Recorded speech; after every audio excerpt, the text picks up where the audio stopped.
안녕하세요. 저희 베이스 세션 모바일넷 논문 리뷰 발표를 맡게 된 국민대학교 AI 데이터 융합 경영학과 이수빈입니다. 목차는 다음과 같고 대개 논문 순서와 동일합니다. 본격적인 발표에 앞서서 간단하게 CV 히스토리를 가지고 왔습니다. 참고해 주시고요. 오늘 발표할 논문은 여기 하단에 있는 모바일넷입니다.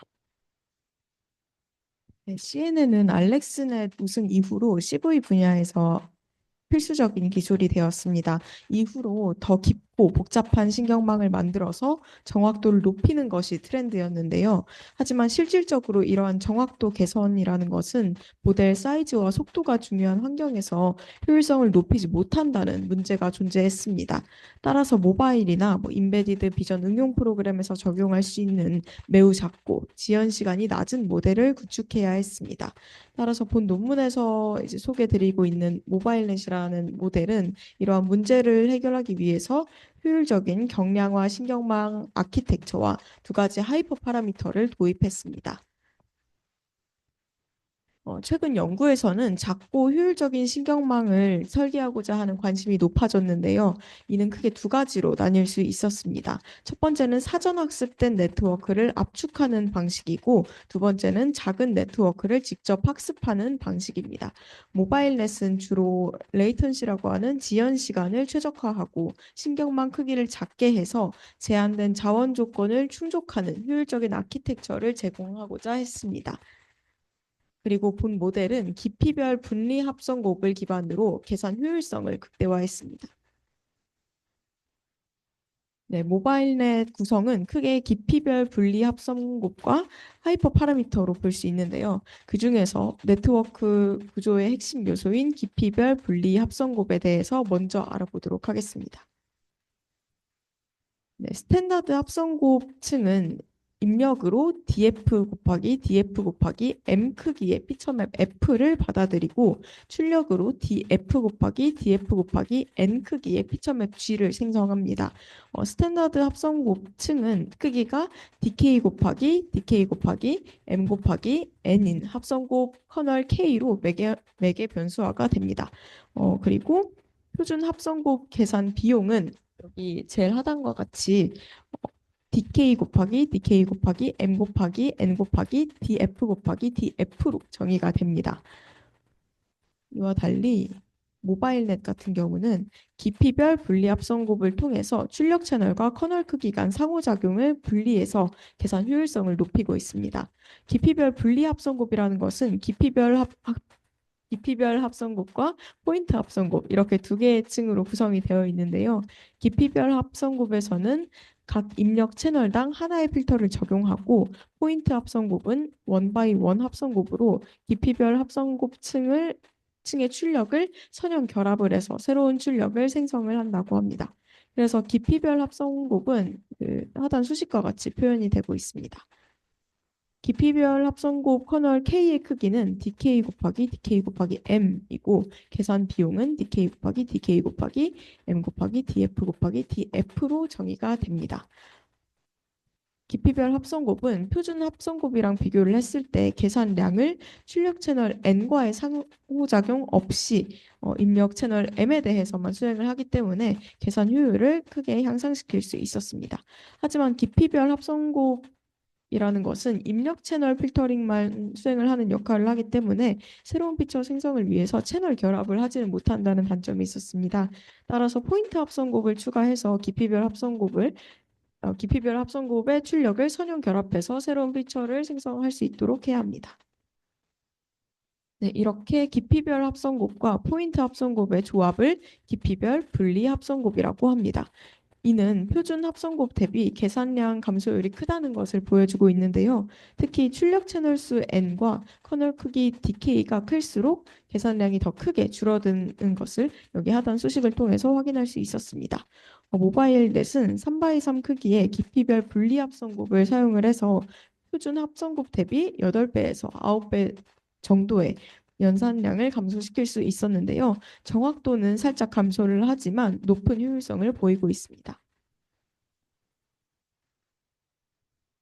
앞서 모바일넷은 깊이별 분리합성곱을 기반으로 설계되었다고 말씀드렸습니다. 하지만 그 첫 번째 층은 예외적으로 풀 컨볼루션, 전체 합성곱을 사용한다고 합니다. 해당 과정에서 입력 채널 간의 상관관계를 학습하고 초기 데이터 주요 정보를 추출하고 효율적인 처리가 가능하다고 합니다. 그리고 이후의 층에서 계산량을 줄이기 위해서 깊이별 분리합성곱을 사용하는 구조라고 합니다. 네. 좌측에 첨부된 사진 중에서 왼쪽은 표준 합성곱층, 오른쪽은 깊이별 분리합성곱 구조입니다. 모바일넷에서 언제나 가장 중요한 것은 효율적인 연산 구현인데요. 신경망의 연산량을 단순히 낮게 잡는 것이 아니라 효율적인 연산을 구현할 수 있도록 해야 합니다. 모바일넷의 구조는 대부분의 연산을 댄스 원바이 원 컨볼루션으로 수행을 해서 어, 수행을 하고 있고 메모리 재정렬 없이 일반 행렬 곱셈 함수로 구현을 할 수 있습니다. 따라서 아주 효율적인 구현이 가능하다는 장점이 있습니다. 그리고 모바일넷의 경우 RMS 프로파게이션 알고리즘과 비동기 경사 하강법을 사용을 해서 학습이 되고 정규화와 데이터 증강 기법을 적게 사용합니다.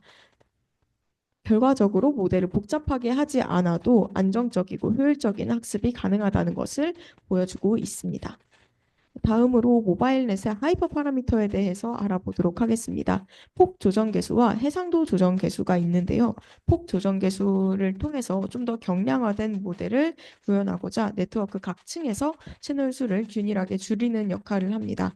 폭 조정 계수 알파는 0과 1 사이의 값으로 지정이 되고 있고 모델의 입력과 출력 채널 수를 줄여서 계산 비용과 파라미터 수를 제곱으로 효과적으로 감소시키고 있습니다.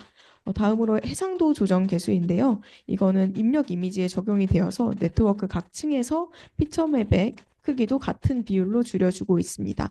계산 비용은 로의 제곱값에 비례를 해서 줄어들고 이를 통해서 모델을 좀 더 효율적으로 축소할 수 있다고 합니다. 네, 앞서 소개된 깊이별 분리합성곡, 폭조정계수, 해상도 조정계수라는 경량화 방법들이 한 층에 순차적으로 적용이 되었을 때 연산량과 파라미터가 누적해서 어떻게 변화하는지 표를 가지고 왔고요. 표를 통해서 확인해 주시면 될 것 같습니다. 네, 다음으로는 실험 파트입니다. 실험을 통해서 먼저 깊이별 합성곱 효과와 신경망 층수를 줄이는 대신 신경망 폭을 줄이는 방법을 비교를 하고 폭과 해상도 조정 계수의 상관관계를 좀 알아보도록 하겠습니다. 어, 장표에 첨부된 표를 통해서 풀 컨볼루션보다 깊이별 분리합성곱을 사용을 했을 때 연산량과 파라미터 수가 크게 감소하는 것을 확인할 수 있었고요. 동시에 정확도는 1.1%가량 아주 소량만 감소하는 것을 확인할 수 있었습니다. 네, 잠시만요. 네, 다음은 폭 조정 계수를 적용한 시난 모델과 층수를 줄여서 좀 샬로우하게 만든 모델을 비교를 했습니다. 결과적으로 연산량과 파라미터 수가 비슷할 때 모바일넷을 진하게 만드는 것이 샬로우하게 만드는 것보다 정확도가 3.1%가량 높다는 것을 확인할 수 있었습니다. 네, 다음으로는 폭 조정 계수를 모바일넷에 적용했을 때 조정 계수 값에 따른 트레이드오프 관계를 좀 파악해 봤는데요. 정확도가 폭 조정 계수 알파가 줄어들수록 점차 감소하는 양상을 띠고 있고요. 알파 값이 0.25로 너무 작아지면 또 모델 크기도 너무 작아지는 것을 확인할 수 있었습니다. 또한 해상도 조정 계수를 모델에 적용했을 때의 조정 계수 값에 따른 트레이드오프 관계를 파악해 보았고요. 해상도가 감소할수록 정확도가 점차 줄어드는 것을 확인할 수 있었습니다. 네, 좌측은 연산량과 그 정확도 간의 트레이드오프 관계를 나타내고 있습니다. 이는 이제 둘 사이의 관계가 선형 로그의 형태임을 확인할 수 있었습니다. 우측 같은 경우는 파라미터 수와 정확도 간의 트레이드오프 관계를 나타내고 있고요. 컬러로 표현된 것이 입력 해상도고 파라미터가 작은 모델에서도 입력 해상도를 적절히 설정을 해서 준수한 성능을 이뤄내는 것을 확인할 수 있었습니다. 다음으로 모바일넷을 구글넷과 VGG16 모델과 비교를 해보았는데요. 정확도를 우수하게 유지를 하면서 어, 타 모델 대비 더 적은 연산량과 파라미터를 보이는 것을 확인할 수 있었습니다. 폭과 해상도 조정 개수로 축소된 모바일넷 모델 결과입니다. 타 모델에 비해서 높은 정확도 그리고 적은 연산량과 파라미터를 보였습니다. 그리고 이제 모바일넷이라는 모델을 다양한 응용 영역에도 적용을 해보았습니다. 먼저 해당 모델을 파인 그레인드 리코그니션에 적용을 해보았는데 인셉션 버전 3와 비슷한 정확도를 보였고 연산량과 파라미터 부분에서는 확실하게 우수한 성능을 냈습니다. 다음으로 플라넷이라고 이게 뭐냐면 이제 사진이 지구 어디에서 찍혔는지 분류하는 모델을 플라넷이라고 하는데 이거를 이제 모바일넷으로 다시 학습을 시킨 결과 연산량과 파라미터 수가 본 모델보다 확연히 줄어든 것을 확인할 수 있었습니다.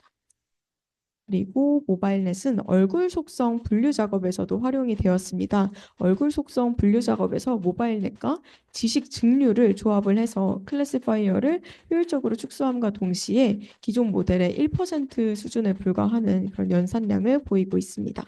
그리고 오브젝트 디텍션 영역에서 VGG와 인셉션과 비교를 해보았는데요. 모바일넷이 이제 타 모델 대비 정확도가 살짝 떨어지지만 연산량과 파라미터에서 확실히 좋은 성능을 보이고 있습니다. 마지막으로 페이스 임베딩스 영역입니다. 페이스넷이라는 것은 최첨단 얼굴 인식 모델이고 모바일 페이스넷은 모바일넷을 기반으로 한 모바일 페이스넷 모델입니다. 모바일 페이스넷 모델이 페이스넷의 성능과 비슷한 정확도를 보였고요. 연산량과 파라미터 면에서 이것도 동일하게 훨씬 좀 더 가벼운 모델을 만들어내고 있는 것을 확인할 수 있었습니다. 네, 이렇게 본 논문에서는 깊이별 분리 합성곱과 이걸 기반으로 이제 모바일넷을 소개를 해보았는데요. 모바일넷은 효율성을 극대화하고자 만든 모델로 확실히 정확도보다는 좀 더 효율성에 초점을 맞췄는데요. 그렇게 효율성을 극대화하고자 만든 모델이고 이제 다양한 조정 개수 설정과 작업을 통해서 기존보다 좀 더 많이 경량화된 모델을 생성하고자 했습니다. 특히 그 본 논문의 엑스페리먼트 단계에서 모바일넷이 적절한 정도의 정확도를 유지하면서 동시에 연산량과 파라미터는 확실히 줄일 수 있음을 보여줬습니다. 이렇게 모바일넷이 타 모델들에 비해서 경량화와 효율성 부분에서 뛰어난 모델임을 확인할 수 있었고 객체 탐지나 위치 추정, 얼굴 속성 분류 등 다양한 태스크에서도 응용이 되어서 최적화가 가능하다는 것을 확인할 수 있었습니다. 이상으로 발표 마치도록 하겠습니다. 경청해 주셔서 감사합니다.